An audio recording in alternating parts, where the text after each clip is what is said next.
as it were, and you learn something about life. A story well told does exactly that. The learning stories that I bring with me from my father, from his father, are, again, exactly that. They're supplemental life experience, and they're also mind puzzles. There's so much that's implicit in the story itself that it keeps your mind busy for the next 20 years. But teachers, in using this in their class, these things in their classroom, have done all kinds of things. Some of them just read Wolf. That's it. In the Teacher's Guide, it advises that you read it 3 times. And the idea is that it takes that long to really hear any story. You hear more each time. One of my favorite teachers has been working with us ever since the first pilot project in 1983, and she came up, she said, "Paula, I have to tell you what happened to me." She said, "You know, I took this home." They literally were working with mimeographed pages because they didn't get the published version until the last minute. And she said, "I read this at home because I never read anything to my students I haven't read first for myself. And I read it at home, and I got to the end, and I said, huh? Oh, well, I'm supposed to read this in class. I guess I will." And I took it to class, and I read it to the students, and when I got to the end this time, I said, "Oh." And then I read it again to the students, and I said, "Oh." And she says, "And I've taught it ever since. I use it every year, and it never failed to learn something new." So when I was in Texas last year, she came up to me and says, "Okay, Paula, it happened again. I just finished my Wolf unit, and I learned something new."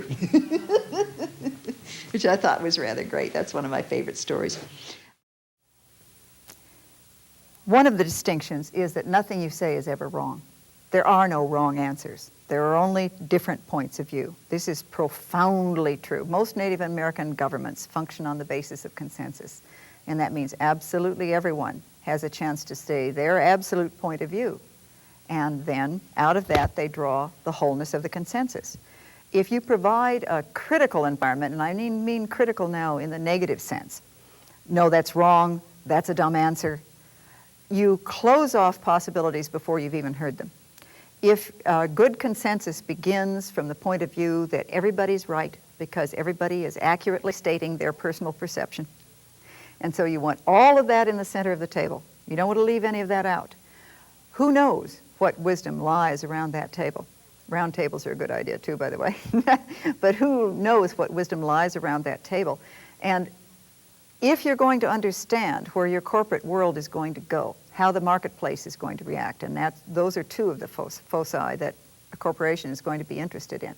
If you're going to understand that, you don't want any surprises. And the more open you are to listening, the less surprised you're likely to be down the path. Doesn't eliminate decision making, no problem. As soon as you gather, see if you've got a consensus there, and if you do, then if you have a real consensus, the executive has less supervision to worry about. If people don't really agree with you, if you don't really have a consensus between you and the people who are working under you or with you, then you have to watch them. You have to be sure they're doing what you want them to do. But if you have a real consensus there, everybody can go off in their own little cubicle and do what they perceive as necessary, and there you go. And yet, if a decision is necessary, if it doesn't naturally grow out of consensus, that's the next step. It's just not the first step. Everything is real, everything's alive, everything is connected. Excuse me, everything's real, everything is alive, everything's related. Thank you, David. And everything is connected. What's the difference between related and connected? Related means I love Carl Sagan's line, "We are all star stuff," which is exactly right. We're all creatures of the universe. My tradition says we are all its children, and that means that table and the rock out there and the drum. You know, in Christian terms, you say we are all God's children. To me, it's the same thing. We are all children of the creation process. You know, and you honor where you are. So that's the related, but we're also connected, which is even more. That's the great web of life.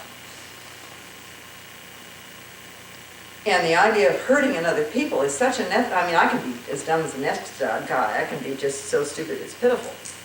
I try not to be, but I don't always succeed. But to hurt someone purposefully is just, I don't even know how to endear myself up to it. Because I know too clearly how connected they are to me. And it's like saying, I'm really mad at you, so I'm going to sit here with a hammer and bang my thumb. See? Take that, you rat.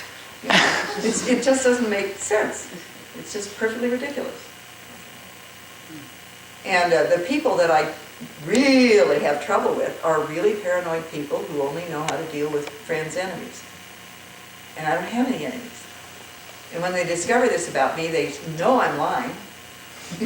And that you must be an enemy. That's right. Immediately I'm an enemy. And I can be a bone enemy as far as they're, and I keep telling them, you know, there's nothing you can do or say that's going to make you my enemy from my point of view. You're never going to be my enemy. I really am your enemy, Paula. Not as far as I'm concerned. And then they get madder and madder because I'm not buying into the dance, you know. And if I'm that calm in the face of such animus, I really must have something up my sleeve. But I just am not going to buy into that dance. I've seen in my childhood where that kind of animus leads, and I ain't going to do that. Life provided me with some wonderful examples of what not to do. Fortunately, it provided me with some wonderful examples of what to do. My mother only had the former examples. What I want you to do is to go outside and talk to trees. Okay? Now, when I do this for the people who come to Willamette University, there will always be some logical left brain types who are not going to hear what the tree has to say, and that's a fine, because you're not really talking to trees, you're listening. Okay? And the examples that I like to give is, for instance, when I was tuning back into these realities. For years I'd lived in the Western way because I needed to do that in order to be able to say things that made sense to people. You know, otherwise I'd just go over here being Indian and everybody say, huh, you know. So one of the things that I did was I started remembering, oh, that's right, I should ask before I do things to any being. So I went out in my backyard and I had about an acre of woods out there in Virginia. And I had my trusty pruning saw, and I went up to the tree, and I put my hands on the branch, and I said, I have come to trim off the dead branches. Is that all right? And I was expecting, if I heard anything, I was expecting to hear, not with my branches, you don't. But instead, this perception swept down that tree, and the perception said, of course you can trim our branches. Aren't you the lady who takes care of us? I was just floored. I couldn't believe it. And I had a little lemon tree that I raised from seed. I had to try about 5 times. This is my aunt's lemon tree, which grows the most wonderful lemons you can imagine. It's not overly acidic. You can drink it all day, that sort of thing. And I finally got a decent-sized tree. And one day I took the tree and I watered it too much, so I took it to turn it sideways and drain it. When I turned it sideways, I got, whoa! You know? And I was stunned. I said, shouldn't I straighten you up? And what I got back was, no, that's all right, I'm used to it now, and you're doing something that's good for me, so that's all right. And I thought, oh, isn't this interesting? Remember the rule of 6? Okay, so I don't say, oh, the tree is talking to me. I say, isn't this interesting? It seems to me that, you know. So then I put the tree back in the bedroom, and the next time I went through the bedroom, I got, hey, I need some sand in my soil. So once it was opened up, you know, and every time I would go by, did you get that sand yet? So finally I got the sand, and then I started getting, I need a bigger pot. It was really wonderful. But this is a tree that I'd raised from a seed, you see, so there was really a connection here between the two of us. And one of the things that I like is a story that's in Red Lion of Ireland. It's a wonderful story about the transition from Christianity to Druidism. Happens at the time of Brian Boru, and it's based on the history that we know of Brian Boru, who's a fabulous being. And one of the apocryphal people in there is a young woman who is learning from her grandfather the Druid ways. And it's reasonably accurate, and it's really good. So the grandfather is taking her along, and he says, he's trying to teach her, so he says, put your hand on this tree and tell me what you feel. And she puts her hands on the tree, and she says, oh, this tree is frightened. And he says, huh? Let's look and let's see what it can be. And he looks around. He said, oh, look at the ivy climbing up the tree. A tree knows that if the ivy covers the whole tree, the tree will die. So maybe this is what the tree is afraid of. Let's pull down the ivy. So they pull the ivy down, they allow it, point it in a different direction away from the tree, but they don't rip it out, they lay it out. And she says, oh, now I'm going to find out if the tree is still frightened. And he says, no, trees have a different time cycle than we do. It's going to take a while before that tree will recognize what's happened here. So we'll come back in 3 or 4 days and see. If the tree feels differently, then we'll know if we've been right. So this is it's this sort of way of understanding life, which works for an awful lot of people, is in every tradition, every culture. It was at one time. It's just we've tuned out of that. In learning literacy, we've given ourselves a wonderful gift and a terrible limitation. I like to say that we are limited to literacy. That which enables disables also. So what I'm going to invite you to do is go out in your groups of 4, whenever you're ready after lunch, talk to each other and share something that you haven't shared yet about yourself. And then each of you go off on your own hook whenever you decide, agree consensually when you will get back together, or however you're good, doesn't matter, however you want. And then just wander and see what being calls you, if any being does. And some of my teachers come back and say, like the one guy says, I won't talk to trees, I won't talk to trees. And that's okay. But he came back with the most beautiful description about how he never takes the time to be in nature. It was glorious. He went to this one place and he said the sun was sparkling off the river and you could tell right away he never talked like this. He wasn't used to opening his mouth and saying words like this. It was gorgeous. So it doesn't matter to me at all what you come back with. It matters to me that you are aware of your circumstance. You respond to where you are. And then get back in your group, however you agree to do it, share what you have learned, what you've experienced. And at that point, the other 3 people in your group will give you a name based on what they understand of you. You may not speak, you may listen. And they will give you your name. And when we do this, I say, go out and wander wherever you feel called. And whatever calls to you, feel free to communicate with that reality. And for some people, one of my friends came back and said, I did it wrong, Paula. And I said, there is no wrong. What happened?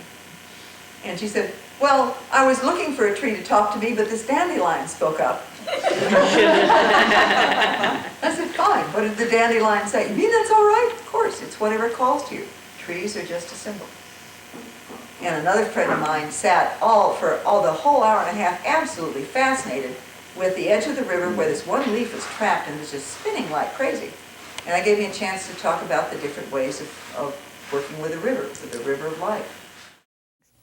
The general Native American approach to life is that all things, everything, each individuation is attached to every other through threads of connection.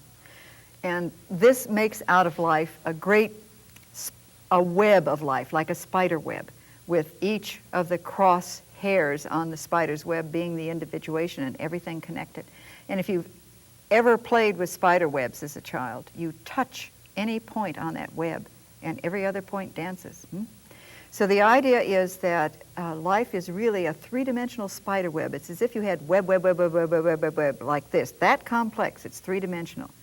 And any point touched affects every other point. Only great distance diminishes the effect. The effect is always there. So we're all interrelated. If the earth isn't healthy, I am not. If the earth isn't healthy, AT&T is not. If the economy is not healthy, no corporation is going to be healthy for any length of time.